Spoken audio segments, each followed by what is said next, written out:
So this episode's about dating apps? Oh, okay. 10 feet away. 6 feet away. Oh. 2 feet away. Oh, Negative 8 inches away.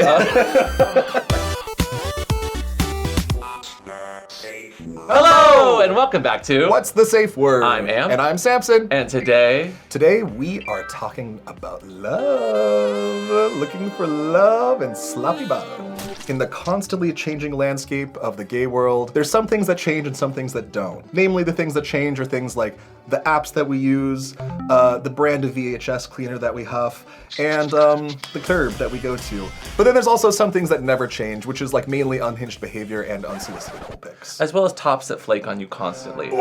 So today, we are going to answer all of your questions, maybe go through some of your hot takes, and give our own opinions on everything dating app. I know that I've been on the apps since I became a legal, I maybe started around like 1920. And back then we had Grindr, of course, it's been here since the beginning, but we also had Jacked. Did you ever I think I missed, I've heard of it, but I think I missed the timeline on that a little. Oh. I've heard of it.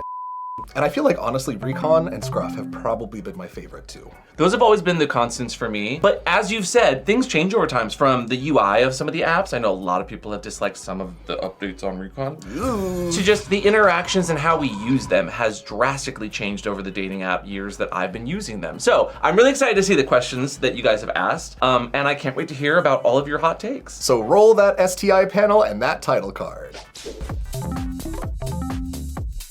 We asked you online, what are some of your tips, tricks, and advice to navigating gay online dating spaces? And first up, we have from Blue Beagle Pup, say what you want instead of what you don't want. Oh, so like setting up an account every week on Twitch. We do like AMA days where we answer questions. Every week it's how do I find and project out there that I want this thing. And I said, have you tried communicating? Have you tried asking? Have you tried communicating?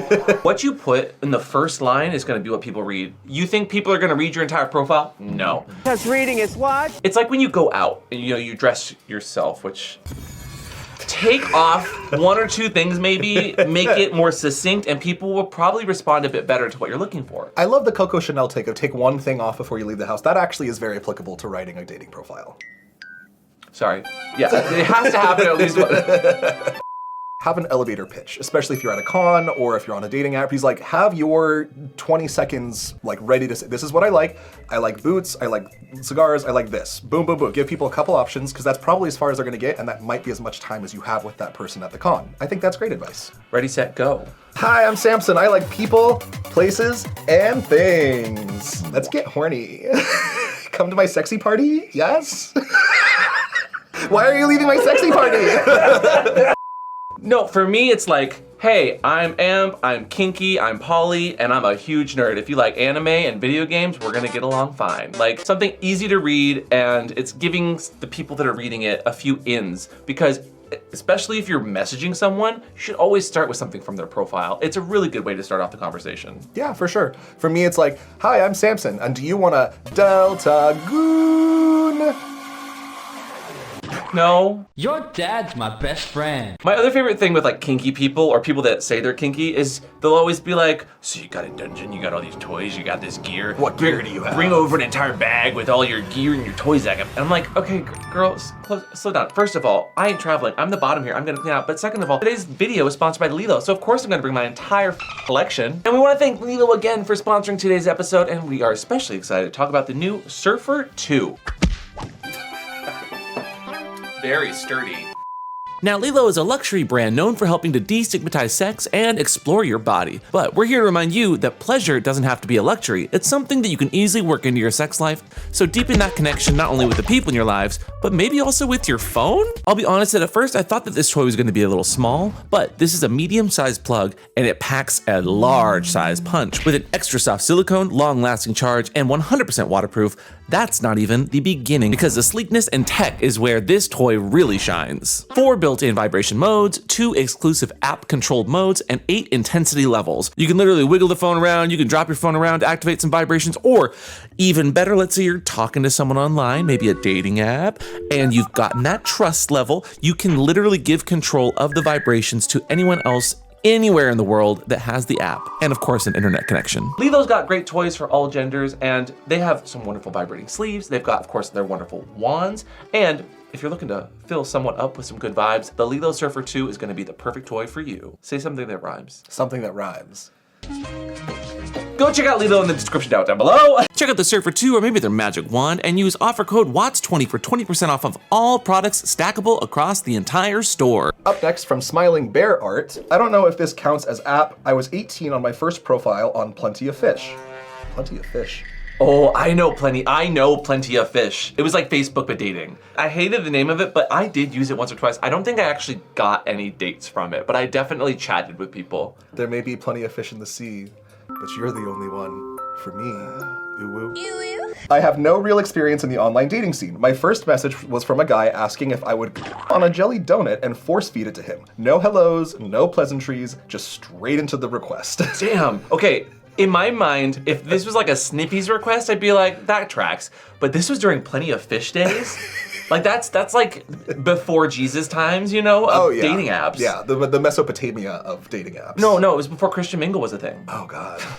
So I feel like both you and I have gotten a lot of, we did a whole episode on unhinged messages, and a lot of them are just this like the guaranteed way to lose someone's attention or to get a quick block. If you just are really aggressive or give someone like a really specific, like you need to send me a video right now of you doing this really specific activity, you know, like it's so much. Well, especially when you get into kink stuff. Like, I will get doms sometimes who I don't see their face and they're like, show me everything. Okay, now show me that how you'll submit to me. And I'm like, I just saw your hole and that's all I know about you. But yeah, that's too much. Hey, I just met you and this is crazy, but here's my number. So call me maybe. Or maybe not. Or maybe not. Block. Well, that's another thing. Don't give your number the first message, girl. That's scamina. I have a friend, mutual friend, you know, who's been scammed via sniffies multiple times because he gave too much information too quickly and it was a bot or it was somebody that was running a scam farm. And so I just had to turn to them and be like, don't share anything with them, please, except maybe your location, but only if you know who this person is and you have like a face. I think that a lot of the time, everybody, but also specifically, we happen to like daddies. And I think that it's been a lot more difficult for members of that older generation to keep up with the new AI craze as it's gotten progressively harder and harder to tell. So today I've planned a game show. Who is ready for a mini game show in the middle of the episode called Is It Real or Is It AI? You're gonna be the game show contestant and I'm gonna be the game show dom. So I've got a number of photos, all of which have been ethically sourced. Some of them are AI. We have not created any new images. And some of them are my friends who have gotten consent. And your job is to figure out which is which. Okay. Real or fake? Yeah, I love that. Hit me. This is image number 1. Okay, this person looks like AI right away because it's really smooth and that crop is crazy. And also it's popping out of his hand. Yeah, so your AI. guess is AI? You are wrong. This is a real person. I know. I specifically did choose this photo because I'm with you on that. Where I was like, this kind of shares a lot of the same texture. Yeah. Okay, that's fair. Up next. Oh, okay.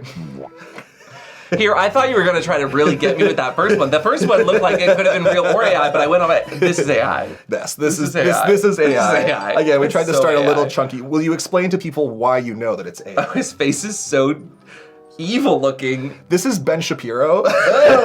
Like when I saw this, I was like, this is even more tortured Ben Shapiro. Well, so his skin is as smooth as that fabric in the first photo. Yeah. And his expression is very unnatural. He's got no pores. No pores at all. His eyes are lifeless. Who has a wrinkle above their eyebrow in that follows the contour of their brow, right? I have a friend that lives in Lazy Town. His eyebrows do that.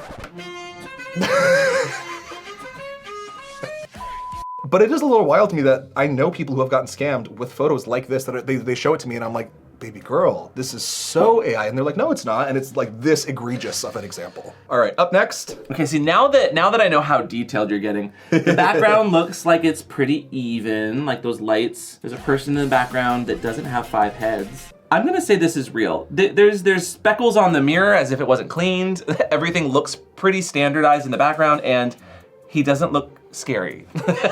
You are correct. This is real. One of the things that really was a tell for me too was the speckles on the mirror. Right? It's like there's small little imperfection details that AI just doesn't do because it wants to make everything look as glossy and perfect as possible. So when you see little imperfections, that's usually a good sign. AI just put some crusty cum on the mirror. You're fine.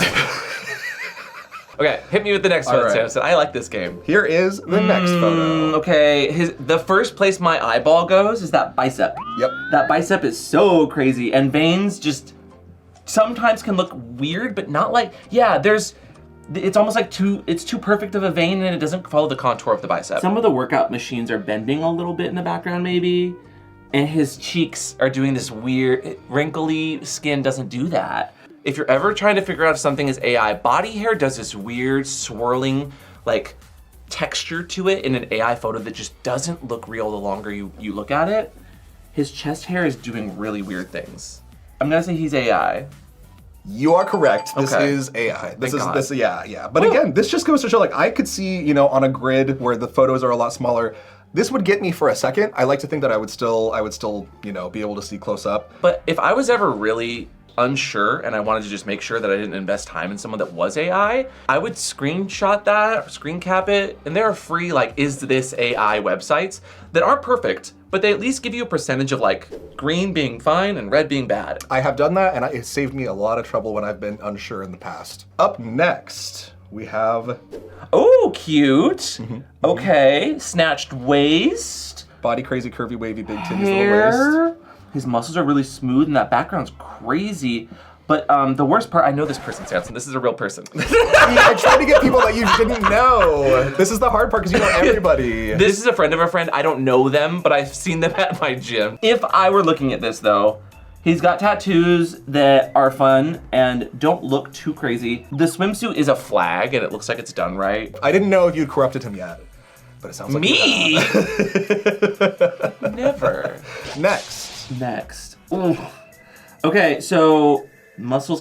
Sometimes I count the abdominal because sometimes they add an extra ab in AI. Yeah. But also, what I've learned from being a personal trainer is actually a really small percentage of guys have symmetrical abs. It's not symmetry, it's anomaly. Like when there's an extra ab that I'm looking for. Sometimes You don't know what work she's had done. Maybe she's been kissed by an angel. Okay, well, ooh, that tattoo looks real. That hand is so gay. I've taken so many anatomy classes and right here bothers me. I think it's AI, I'm locking my answer in. You are correct. Okay. It is AI, and one of the things that I did see, and this was maybe harder to do, if you zoom in on the tattoo, it actually isn't of anything. So what I found is AI has a hard time with tattoos sometimes, where it'll just do some random squiggly lines because it doesn't quite know how to do an image on an image, right? Hate AI, love calling out AI pictures on apps. You see it in the wild, definitely report it because it's probably likely that that person doesn't have great intentions. Are you ready for your next photo? Always. All right, only a couple more. Okay. I don't get any, well, ass Jim is in the background. The words at least make sense. See, his muscle veins look like they're working properly. Ironically enough, while there is not a lot of thought behind those eyes, there is some life in those eyes. What are you saying about muscle boys? Hey! I think he's real. I think he's like a fitness influencer, with maybe a little bit of some filters on there, but it doesn't look fake. You would be wrong. I'm This wrong, is AI. damn. But the Damn. crazy thing, so I Damn. purposely made these harder as they go along. The thing that really shook me about this is the words in the background and the flyaway hairs. The right? hair looked good. The hair, yeah. and it looks wrong, so it looks real, right? Like it's not that perfectly coiffed. Like there's some flyaways. Yeah. It's a little crazy. I was like, this is scary. This is not a real person. But I mean, a lot of people are doing these influencer accounts now that are just AI generated guys, and they're racking up hundreds of thousands of followers. Up next. Ooh, a quirky cutie. This is really perfectly centered. That's probably a light effect, and that's why it looks kind of distorted, but it is evenly distorted across the top. I want to say that this is a real person. They're doing a quirky smile, but that facial hair bothers me a little bit. Say it like Coco Peru, please. But that facial hair bothers me. One missing. Someone stealing. This is a gear charm. A gear Garrett, back on me, not on the hot guy, please. Yeah, I think it's a real person. You are correct. Okay. This is a real person, and yeah, I don't know. For me, it was like the necklace being a little off-centered, right? Like AI also loves symmetry. No human face is really 100% symmetrical except for real genetic anomalies. So yeah, like little quirks, little things here and there. That might help you know that it's real. All right, up next. Oh, he's cute. Okay, pink pony. It looks like it says Pink Pony Club. He's Are got. you gonna keep dancing? I said Pink Pony Club. But where you're gonna keep on dancing at the? He's going to the Pink Pony Club. Oh. It's fashion. Wait, but is it fashion? He's got a fuck-ass wristband, which only happens in real life. Plus he has one piercing, which is, I feel like AI wouldn't go for a piercing. I'm gonna say he's real. That's actually a great point. Yes, this is real. This is a friend of mine. Yeah, I didn't even think about the one singular piercing thing, but that's a great point. I also love your clocking of the wristband because it's clear that this is like, there's balloons, like this is some event. Also, it looks like it's one of those like love is love signs, Yep. or like love But is it fashion? with like the 4 letters. And I don't think AI would be able to create something so elaborate behind that person that way. Yeah, it would Or- say. It's fashion. All right, up next. Ooh, okay, first of all, girl, where's your wrinkles? And if this is a real person, lay off the Photoshop. What are you, Pokemon trees? Oh. She knows what she's doing. This bothers me. Immediately, I'm just, where are your wrinkles and what's going on with your hair and weird shadows and AI? You are correct. This is AI. It is not just a rich gay that can afford limitless Botox. Or Facetune. Although, yeah. Yeah, see, that's the other thing is I think everyone, not everyone, but a lot of people do a little Facetune. I don't mind a little filter. If you need a filter, a denoise of some sort, but I want to be able to see how you are as a real person. I don't need you to be perfect. I like imperfections. Yeah. Why do you think I'm friends with Sampson? Oh. That was a joke. That was a joke.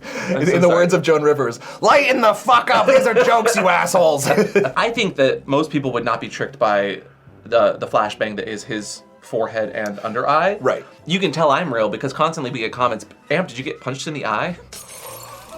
I have permanent bags under my face. You can put 2 gigantic panel lights in front of me, there will still be bags some days because I'm a real person. Yeah. That doesn't mean you should then comment that every time you see it. But hey, maybe I just didn't sleep great last night. Do you want content? Yeah. What did you say when you got here, Sampson? Is your eye okay? The light was hitting you really strong and there was like one vein underneath. All right, and last photo here. Okay. You'll notice a lot of people that are real aren't looking at the camera when they take a photo sometimes because they're looking at their camera. Sure, they're looking at the yeah. But that makes me feel like it might be kind of real. His tattoo has uniformity. There's no weird bending of lines in the background. He does have a nice belly. Oh yeah. Respectfully. Woof. And I'm not seeing any weird veins and the hair looks not perfectly coiffed. I'm gonna say this is a real person. You are right, but only two wrong out of all those. That's pretty good, I would say. So if you got some of those wrong, comment down below which ones tripped you up. But yeah, I don't know. I feel like that is a growing epidemic of people being less literate with photo recognition on what's real and what's not. I like that game. And not just because I won, I just think fun games like that where you can really focus on the imperfections of too perfect of a thing and kind of talk through that process. And hopefully we gave you guys some pointers on how to find your own AI in the wild should you happen to unfortunately come upon it. So hopefully now you're armed with more information. This bothers me. And also as we're going through some of the this photo is too perfect, that kind of ties into this point from Lysander Howard. If the dating profile sounds too good to be true, it probably is. Trust your gut and don't feel like it's an obligation on your part to meet a person online. Consent also applies, and you should only pursue the connection if you deem it safe or are willing to accept potential risks involved. Oh yeah, you gotta check and balance all the risks. That's why I prefer risk-aware consensual kink because you're balancing the risks and you're also consenting to things. If you don't feel comfortable, don't go for it. Almost every single time I've ever gotten into hot water, it's because I didn't trust my gut. You know, internally, your inner guru knows when something doesn't feel right, so trust that. Like my mom always says, don't go into the hot tub if you just had a snack. Well, you said if your stomach doesn't feel good before you go into the hot water. Is that what we're talking about? Also, don't fuck in the jacuzzi. Oh, bad no, idea. bad idea. Super Huge. bad idea. Big. Huge. All right, up next from Firelock, natural, candid pics are great. Show off something that sets you apart. Avoid the laundry list of negatives. Never clean unless it involves some kind of bathing kink. Oh, okay. I was like, you're not cleaning your room before you take photos? No. Yeah, we don't use those terms. It's just so demeaning and rude. The only time you should use the term clean is to refer to, hey, I just showered and I'm ready to, you know? Yeah, whether it's referring to drug use or STI status, both of which are derogatory, and especially with STI stuff, I find people are referring to clean very often with HIV, which in today's day and age, there is just no excuse for that. Because if you're on HIV meds and you're undetectable, there should be no reason why we should be demeaning people who are taking good care of their health. No, and I love when the apps give you that, I was last tested on this day, or I'm currently on PrEP, or DoxyPep, or a mixture, or I'm positive, negative. Like, I like having that information, and I also like that transparency. I feel like I can trust someone a little bit more, even when I'm meeting them on the random apps, when they are upfront with that information. Ooh, up next. This one is a personal pet peeve, so I'm actually really glad somebody mentioned it. From Locked Himbo in Training. One of the biggest tips I would give is avoid group pictures for your main profile. Oh. You don't want people looking at your profile and wondering, huh, which one is he? Yeah. This is such a pet peeve where it's like 8 people. First of all, you probably don't have the consent of those people. Do they know that you're like hoeing around with these photos? Like, did they consent to be put on some government watch list for, your horny behaviors? And 2, you can easily like take a photo into whatever editing program and just like blur out or scratch out your friends' faces. Yeah, it looks like you're a murderer or maybe a possessed profile, but hey, that's kind of fun. I find big red X's like just through each of their faces. No. And this might be a little corny. I think it's corny.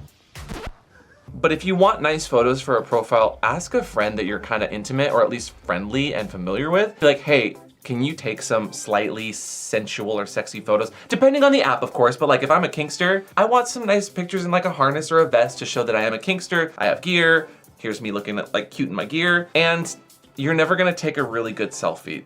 Like, give it to a friend. They're always gonna take a better photo. I've taken so many photos of my friends. Absolutely. I've taken so many photos, and when I see them put that on their profile, I'm like, oh, I took that, Mm-hmm. Why not help your friends get ahead in life? Yeah, Why not help your friends get some head in life? This could also just be a good comfort zone stretching activity, because if you're not comfortable asking somebody to take pictures of you, are you gonna be comfortable communicating in a relationship what you really need? This is a rhetorical question? Yeah. Like if I won't answer it then. Yeah. I also love if you've ever FaceTimed with your parents and they're like, you're like looking up your dad's hairy nostrils on FaceTime, do yourself a favor, just whoop, like pull that shit up. I'm not talking about my father, but if a dad sends me a picture and he's doing it from down here and I can see his belly and that, no disrespect, that will work on me. That's your Rice Krispies. Ooh, I like this one because this has a story from me attached to it. This one's from That Anonymous Coward, and it says, from the ancient times of using a BBS, ask Wikipedia, you damn whippersnappers. Sometimes they looked like nothing like their pics and they were playing the odds that after a long drive, you'd be horny enough to overlook it. Everyone was 6 foot, 9-inch cock and a top. Never be afraid to walk the hell away. Kids these days nowadays don't know how good they have it with all these apps. Some apps now even have verification badges that say this person has good dating practices. And I wish the apps always had that. See, all of my dating profiles just have a badge on mine that say, this is a very good boy. Can I report? No! Report the profile? This kind of ties into an experience that I had though, and a lot of people have shared this experience where it's like someone sends you an image of a really, really hot guy and they're like, hey, this guy is coming over to my place later, do you want to have a 3-way? And then you show up and it's just the other one person and the other guy isn't real and they're just hoping that they're like, okay, well, I guess it's just you and me then, right? And it's like, I don't think it is, Have you ever shown up to a hookup like where you've been catfished or whatever? Like, how do you excuse yourself? Like, what's a power line that you would recommend for people? Well, Big Dipper messaged me once and I was standing outside of a house that apparently wasn't his, so.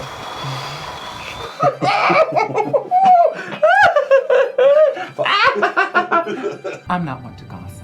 It's not my nature. Okay, here's the thing about me. I am already too finicky of a person. I'm really bad at committing unless I've had a nice connection with you. Mm-hmm. And so I don't generally jump into something and then jump back out if it's a bad situation. Like I've made sure that this situation is gonna be at least decent, but I've had plenty of instances that got weird. And in those instances, I do my best to kind of just get through it if I'm still enjoying myself. I've never had to turn someone away at the door, but I've definitely had people that didn't look like their photos, but they were still really decent, nice people, and I had a good time. What about you? I think the worst one that I've ever had was I was living in Salt Lake, and this was like early, like I was probably 19, so I hadn't been on the dating apps that long. Babe, you don't have to say anything after Salt Lake.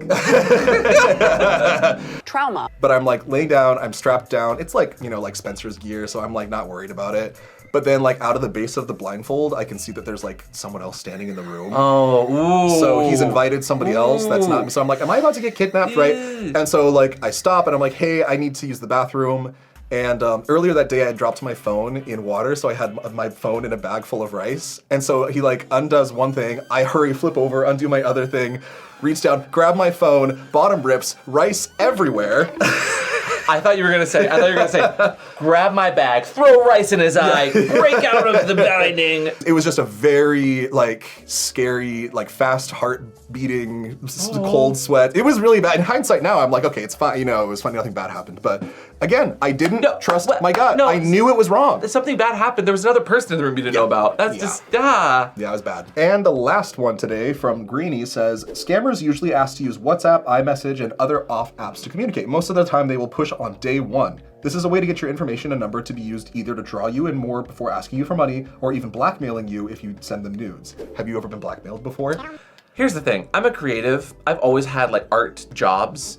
My employers would never be worried or upset if they saw that I was a kinkster because I knew that there was a few kinksters at the job that I was working at all times. That said, never move off the app unless you know that this person is a real person. There's so many ways to tell if it's a catfish. My favorite is when people, this has happened only a handful of times. My favorite thing is when people are like, I know your mom and I'm gonna send her photo. I'm like, great, you do that because she watches this show. Cool, my mom listens to the podcast. Yeah. She knows way more than you do. Me and my mom have a abnormally close relationship, and she knows everything about what I do and is unconditionally supportive. Maybe don't put that on your dating profile. Yeah. You show up, you show up and the mom from Pillion is there. Yeah. Honestly, if you're unabashedly and unapologetic about who you are and just tell them that, what are they gonna do? Also, in most states, California, I know this is also true in New York, there are very strong revenge porn laws where if you even hint at a threat or something like that, they will absolutely take your ass in like that. And if you guys ever have questions, there's lots of different resources and lines you can reach out to if you feel like you are being harassed or attacked in that way. Well, on that lovely note, that just about does it for our questions about gay dating apps today. Yeah, can you just look over here? Okay, what is your favorite color? Great. What's your mom's maiden name? Yeah, and what was the street you grew up on? Okay. You've got a date tonight. No. If you happen to respond to any of these, or if you have any wild hookup stories, if you have any safety information, if you have any tips on gay dating advice in general, throw that in the comments below. But whether you're a seasoned sloppy bottom looking for love or a newbie just dipping their toes into the gay dating scene, always have a safe word. And today's safe word is geolocation. Because if you said, I would stop if someone said that to me. And then you follow it up with, you try to find him in the room. You know, the AirTag noise when you click the button and go, yeah. Just have your friend AirTag if the scene's taking too long. That'll stop it immediately. Yeah, I want to change my, that's my safe word. If you enjoyed this video, always leave a like down below. And there's a new boost, hype feature on YouTube, which I don't know if we're available to use it, but if there's a little hype feature at the bottom and you want to hype up the channel, please do that. That helps us to get recommended. Don't forget to subscribe, and we will see you all next time. Bye! Oh my God, steak and rice. Did you bring your dinner with you? I sure did. Oh, okay. Me too. Girl dinner. Yum. That's girl dinner, this is boy dinner.